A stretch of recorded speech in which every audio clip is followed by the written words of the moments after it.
रवि एक छोटे से गांव में रहता था। गांव के बाहर एक पुराना उजड़ा हुआ हवेली जैसा मकान था, जिसके बारे में अजीब अजीब कहानियां प्रचलित थीं।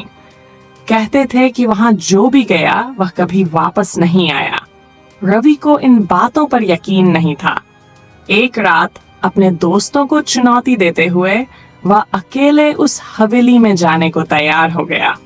दोस्तों ने उसे रोका, मगर वह हंसते हुए बोला, भूत प्रेत जैसी चीजें सिर्फ कहानियों में होती हैं, और चल पड़ा। हवेली के अंदर घुसते ही अजीब सी ठंडक महसूस हुई। हवा में सीलन और सड़े हुए मांस की बदबू थी। चंद्रमा की हल्की रोशनी टूटी फूटी खिड़कियों से अंदर आ रही थी।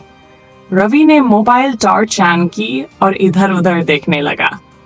जैसे ही उसने एक पुराने दर्पण की ओर देखा, उसकी टॉर्च छपकने लगी।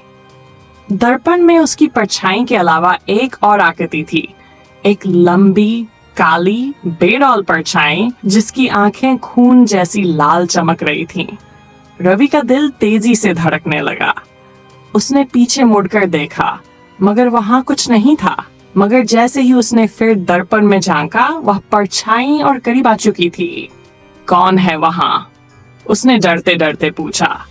अचानक ठंडी हवा का एक झोंका आया और दरवाजा जोर से बंद हो गया। पूरा कमरा अंधेरे में डूब गया।